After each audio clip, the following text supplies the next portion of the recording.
O sistema achou que o problema estava resolvido. Só que eis que surge uma nova pedra no sapato, que é a possibilidade do Flávio Bolsonaro como candidato e não do Eduardo. Que o desejo do Centrão é pegar os votos do presidente Bolsonaro sem precisar de um candidato bolsonarista, isso nós já sabemos. Isso era claro, a gente bastava observar as posições do pessoal do Centrão, por exemplo, do Ciro Nogueira, era também, bastava ver as posições da Faria Lima, né? Vejam o desespero até do Café com Ferre, esses caras porta-vozes da Faria Lima. Era claro, por exemplo, quando você via o próprio Alexandre de Moraes encontrando com o Tarcísio, eles tinham um plano e o plano era muito claro. Uma eleição, Tarcísio versus Lula, onde o sistema simplesmente não correria risco de perder. Se vencesse o Tarcísio, eles estavam felizes. Se vencesse o Lula, eles estavam felizes também. Só que o único problema disso é que o bolsonarismo continua mais forte do que nunca. Então eles precisavam tirar, na base da força, o Jair Bolsonaro da disputa, caso contrário ia acontecer o que aconteceu com o Trump nos Estados Unidos. E a única forma de fazê-lo era colocando Jair Bolsonaro em uma posição tão vulnerável a ponto dele não ter outra alternativa senão aceitar e endossar esse cenário. E aí estava perfeito, você não precisa nem de urna eletrônica. Efetivamente, então, como a gente já viu, e a gente vem, é por isso que a gente vem dizendo que hoje Jair Bolsonaro é um refém. Por isso o julgamento às pressas, as medidas cautelares em um processo em que ele nem é indiciado, a dificultação do presidente Bolsonaro de falar, gravar vídeos, dar entrevistas, fazer encontros com lideranças políticas e por aí vai. E o plano do sistema estava indo perfeitamente, estava tudo encaminhado. Só que no meio dessa bagunça apareceu uma pedra no meio do caminho. E essa pedra chama-se Eduardo Nantes Bolsonaro. Quando o Eduardo Bolsonaro partiu para os Estados Unidos a contragosto dos seus aliados, inclusive do seu pai, e se livrou das garras do sistema, ele colocou o sistema numa posição complicada, porque ele passou a dizer que se o pai não fosse candidato, ele iria disputar as eleições presidenciais como candidato bolsonarista. E isso ferrou com o sistema. E por que ferrou com o sistema? Ora, vejam, por exemplo, a nova pesquisa da Quest. Em um cenário com Lula, Tarcísio e Eduardo Bolsonaro na urna, e lembrem-se, essa é a Quest, que sempre prejudica os bolsonaristas, é o Instituto da Globo News. Mas no cenário Lula, Tarcísio e Eduardo Bolsonaro nas urnas, e Eduardo pode ser candidato por qualquer um dos 30 partidos que o Brasil tem, Eduardo e Tarcísio estão empatados. Ou seja, se Eduardo sai candidato com Tarcísio, o Eduardo teria, imagine com a pressão das redes sociais, o tamanho do movimento que isso seria. Eduardo teria enorme chance de ir para o segundo turno. E se o Eduardo for para o segundo turno, o Tarcísio perderia o governo de São Paulo. Lembre-se, ele precisa se desincompatibilizar para concorrer à presidência. Não precisa se desincompatibilizar para concorrer ao governo, mas sim para concorrer à presidência. E há quem diga, meu Deus, não, se Eduardo e Tarcísio forem candidatos, o risco é o Lula ganhar no primeiro turno. Ora, que bobagem. Uma coisa que se sabe em política eleitoral é quanto mais candidatos, maior a chance de que haja um segundo turno. Quanto mais opções você der para o eleitor, e hoje você tem quase 20% de brancos nulos, não sabem, não vão votar em ninguém, quanto mais opções você der ao eleitor, menor a chance do Lula levar no primeiro turno. Eu não canso de dizer que eu não acho que o próprio governador Tarcísio seja entusiasta desse plano. Eu, Paulo, chamem de inocente, eu acho que o Tarcísio é leal ao Bolsonaro e não acho que ele seja o artífice desse plano. Eu acho que ele está sendo tratado como um peão, utilizado como um peão no plano do Centrão. E o que o sistema quer é isso mesmo, é um peão. Agora, o que eu tenho, a certeza que eu tenho é que o governador talvez aceitasse participar deste plano por aclamação. Mas entrar nessa bola dividida, eu duvido, porque ele só tem a perder. ele jogaria fora uma reeleição certa em São Paulo por uma eleição muito difícil, incerta para presidente, que pode acabar queimando com ele, inclusive queimando ele na sua base eleitoral. Neste sentido, esse plano é maravilhoso para o PT, que tem a possibilidade de destruir o Tarcísio como liderança em São Paulo, gerar uma briga gigantesca dentro da direita e ainda assim levar a presidência, porque lembrem-se, eles controlam o sistema eleitoral. Então vejam, pede o governo de São Paulo, entrega para o Centrão, que é o segundo maior orçamento da América do Sul, só perdendo para a própria União, destroem uma liderança que é uma liderança forte no Brasil, e ainda podem continuar com a presidência, porque, volto a dizer, eles controlam o sistema eleitoral. Então, Eduardo joga uma, como a gente diz, né, uma chave de rosca nessa engrenagem. E entendendo isso é que o sistema parte para a destruição do Eduardo, porque ele é o obstáculo. Daí vem o suposto processo fajuto contra Eduardo Bolsonaro e contra mim.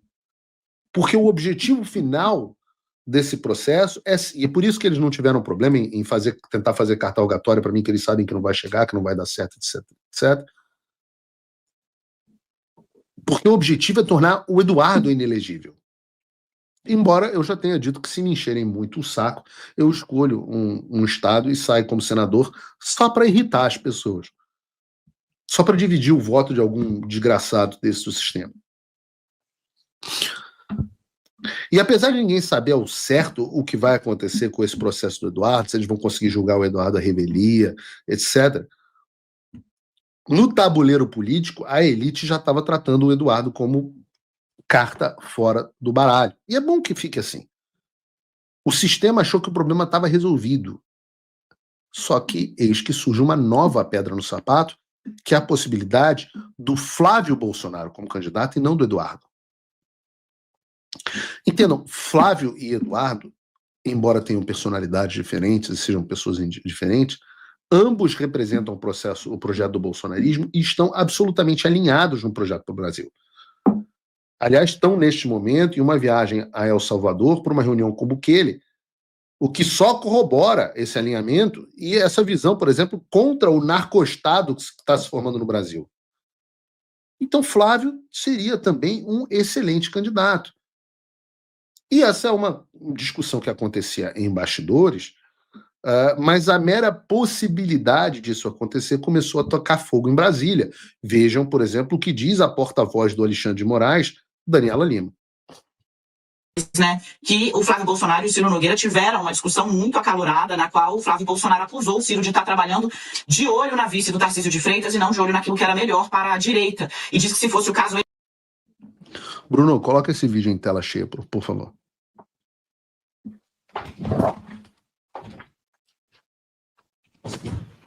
Ele próprio seria, assim, o nome da família a representar o bolsonarismo. Por que isso é um problema grande para a direita e para o centrão em especial, né? Porque se houver dois candidatos do mesmo campo, a vida do presidente Lula, que hoje diz que vai disputar a reeleição, vai ficar muito mais fácil.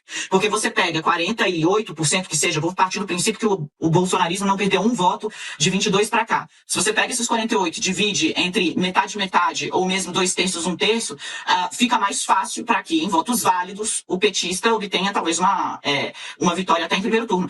Aliás, o que muita gente que resistiu, os ministros, o Celso Sabino do Turismo, por exemplo, deu uma entrevista para o UOL há pouco tempo, dizendo a direita vai se dividir e o Lula vai ganhar em primeiro turno. Por quê? Porque se isso acontecer, de fato, facilita ali a vida para o campo da esquerda. Agora, qual também é a questão, né? Ao colocar o corpo no meio das discussões sobre Tarcísio de Freitas, o Flávio compra tempo para o pai dele. Como compra tempo, Daniela? Ele obstaculiza de maneira eficiente uma eventual reunião dos partidos de centro, todos em torno do governador de São Paulo, já para em janeiro apontá-lo como o nome de Jair Bolsonaro. Quanto mais adiante isso ficar, mais pressionado Tarcísio vai estar, inclusive pelo tempo de desincompatibilização. Se quiser ser candidato à presidência, ele precisa sair do governo de São Paulo. Ele pode disputar a reeleição ao governo de São Paulo no cargo, mas se quiser ser candidato à presidência, ele precisa sair, né, se desincompatibilizar. Então, ao colocar o próprio corpo como uma barreira, o próprio nome como uma barreira, não estando tão queimado nem de perto, como Eduardo Bolsonaro, Flávio compra tempo ao pai e à família como árbitros de para onde a direita vai.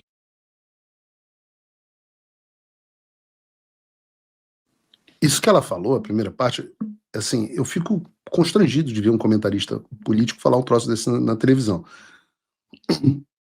Do ponto de vista eleitoral, para a vitória no primeiro ou segundo turno, não faz absolutamente nenhuma diferença se os votos estão concentrados em um candidato ou se estão concentrados, estão divididos em dois candidatos.